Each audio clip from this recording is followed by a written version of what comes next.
The big news that rolled in overnight was that Star Wars The Last Jedi director Rian Johnson is working on a new trilogy of movies from a galaxy far, far away that will diverge from the core Skywalker saga.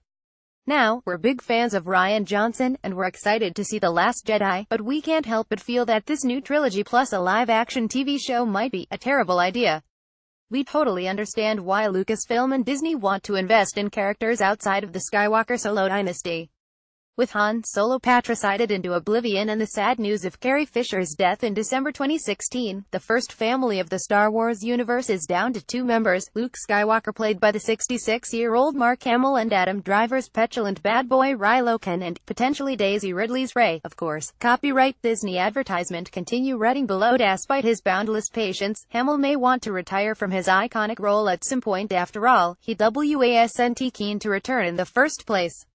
Barring the revelation of an army of secret Skywalker children, the franchise will sooner or later have to commit itself to new stories. The question we really have to ask now is whether Star Wars is the story of the Skywalker family. What is it without them? The now-defunct Star Wars Extended Universe, for all its wild storytelling, never really took that leap. It spun out a bushel of Skywalker and Solo children, all incredibly gifted in the Force, naturally, and even when it told stories from far into the future, the name Skywalker was always there at the center of the story. Copyright Lucasfilm. There have been great non-Skywalker stories, notably Rogue One, a Star Wars story, and the animated series Star Wars Rebels, and even they couldn't resist including cameos from Darth Vader, Leia, and so on. But for all their excellent quality, there's little doubt they have taken on a secondary quality to the episodes in the public consciousness. And honestly, although hardcore fans love Rebels, your average cinemagoer likely hasn't even heard of the show.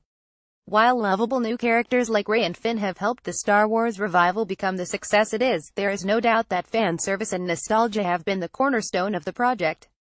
That's why The Force Awakens so closely followed the structure of A New Hope, why there are so many nods to the previous films, and why the appearances of Vader and young Leia have been inevitable.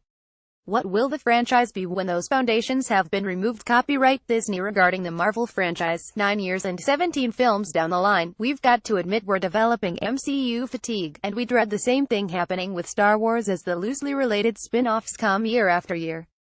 They had better hope that the Jedi aren't really going to end in Episode 8, because without the Skywalkers, the lightsaber-wielding warriors will be about the only thing that people are likely to show up for.